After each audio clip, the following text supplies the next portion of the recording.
Hello and welcome back to Bron Effans. Another update for you all. There's been a few bits and pieces happening this month. With the lifting of COVID restrictions, I've been in work quite a lot more, so it's taken up a bit more of my time. But there are a few developments on the line I'm going to show you. So starting off, we have the tattoo locomotive. I've finished building the chassis. The buffer beams have been painted in their first coat. Still quite a few bits of paintwork I want to resolve. I'm really impressed with the results that spray painting has yielded. I cannot get over that finish that I've achieved. There are no paint marks, there is nothing on it, there's no blemishes. You can tell the difference because look at the roof. I've painted that with a brush and it doesn't look quite as good, but I'm hoping to resolve that a little bit more down the line.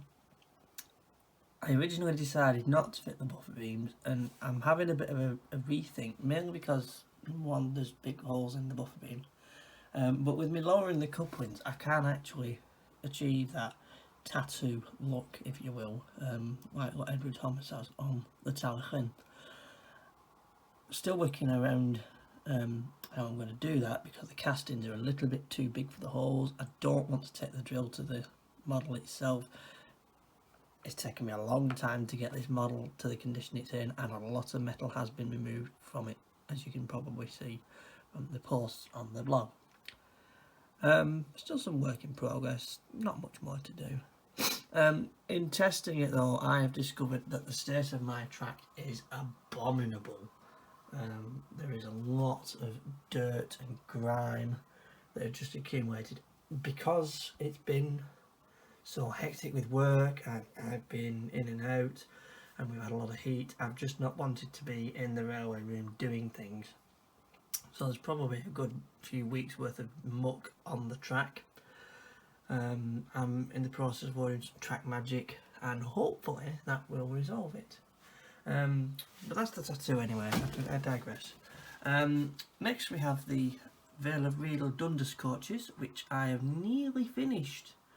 I've gone down the spray painting route again, using a few tutorials based off friends on Twitter, MattyMidland, Everard Junction, have been incredibly useful in teaching me actually how to use spray as opposed to brush techniques. You can see on the roof of this one I brushed the roof using some old Humbrol paint. I've gone with a really old Humbrol acrylic 5067, which I've actually used on a lot of the stonework on the layout. It produced a quite old sheen I quite like. I need to gloss varnish it once I find time to sort things out. But I've got my Vale of Riedel coaches back and I'm really glad about it. I was a bit gutted when I sold the old ones. I didn't like the paint job, so I thought I'll get rid of them and I'll do some new ones.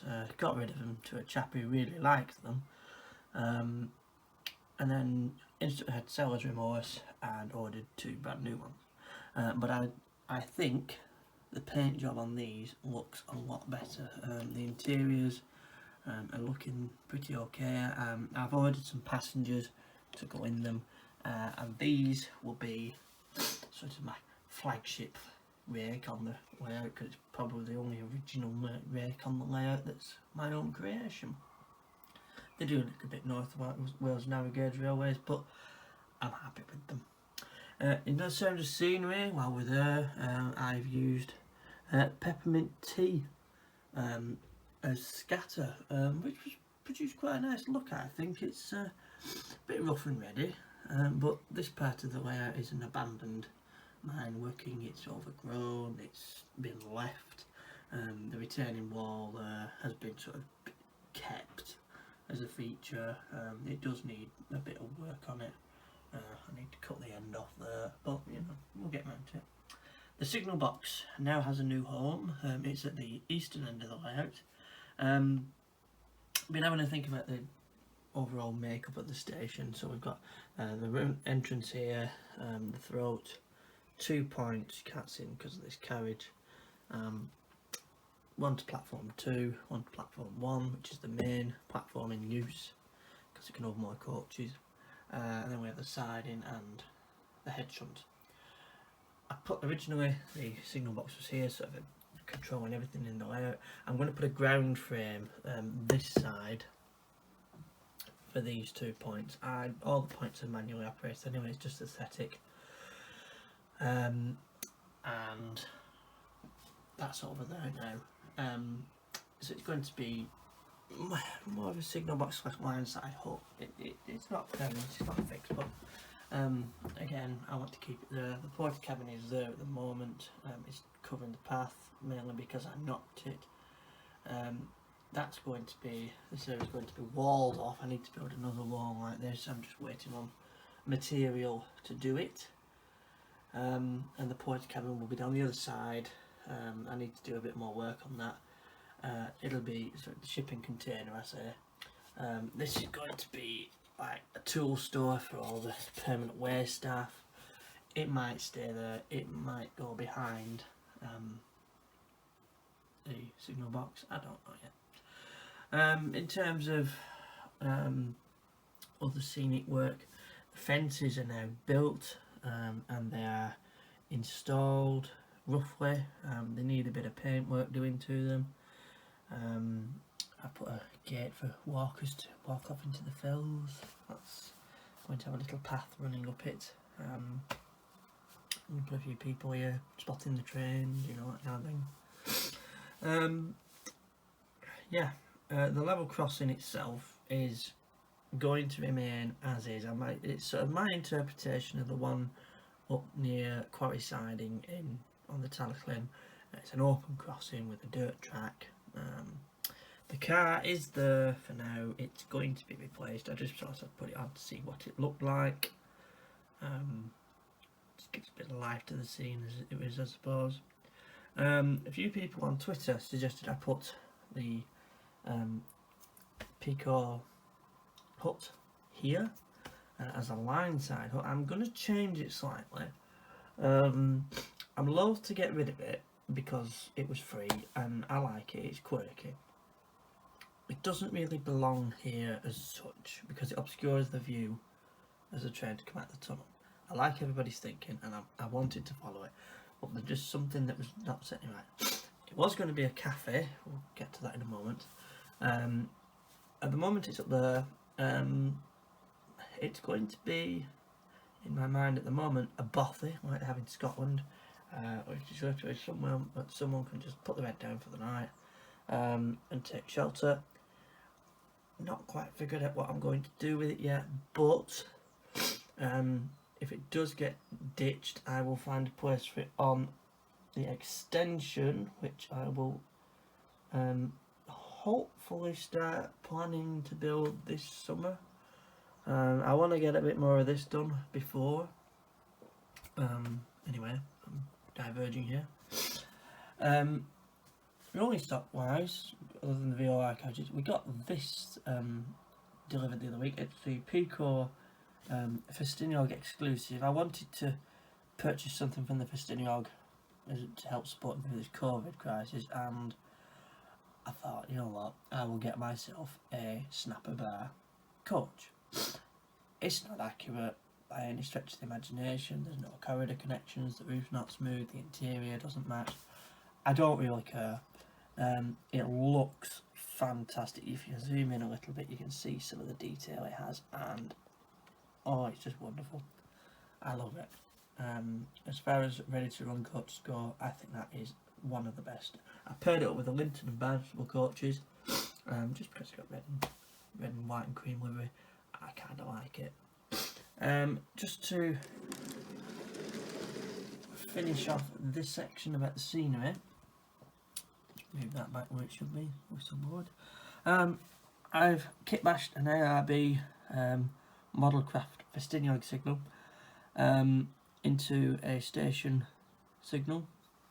The way that it works on the Welsh Highland, as far as I can understand, is usually have lights in. I'm not going to fit lights in, I am not electrical minded, but it's going to be a sort of almost like a warning sign for the locomotives to slow down, and they'll only proceed into the station if the platform is clear.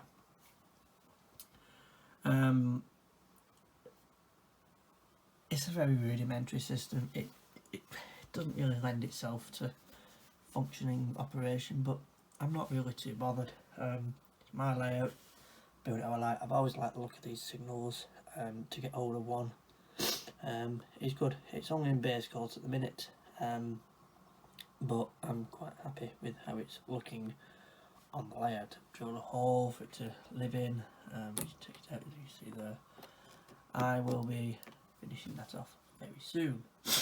Finally, I found myself a little cafe kiosk. Now, this is the Will's kiosk. Just lift it up so you can see it better.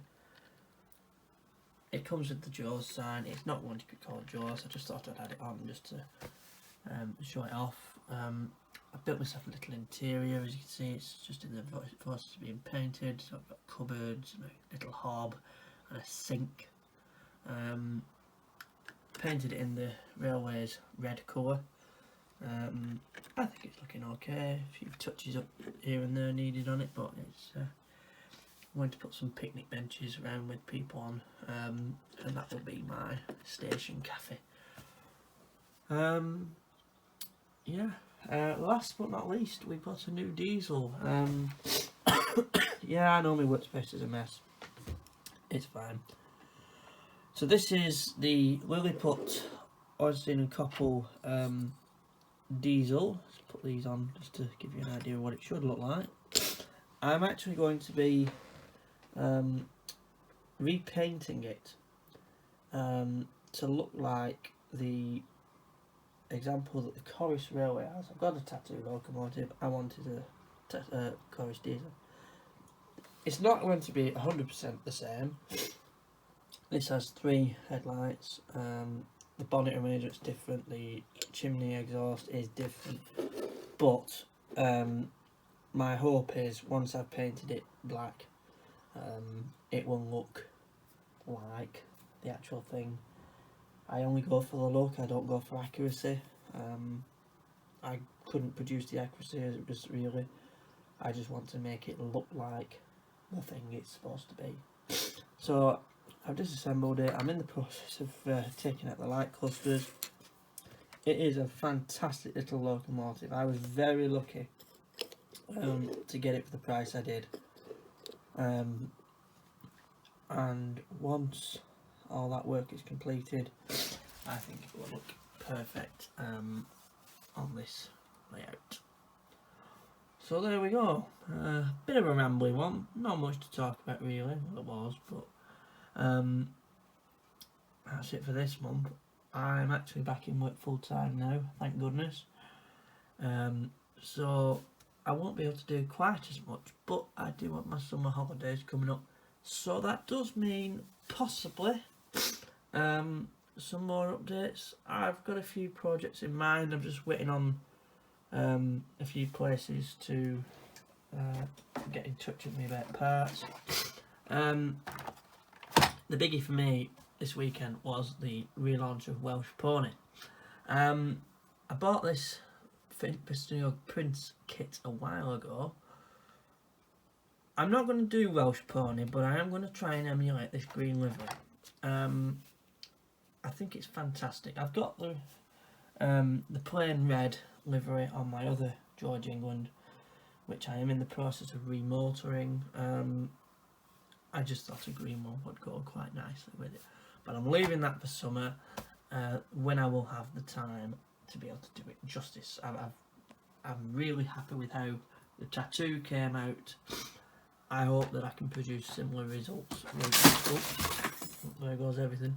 I hope I can produce similar results with this. Watch this space. Anyway guys, I better go and clean up the mess. I'll speak to you all soon. Thank you. Goodbye.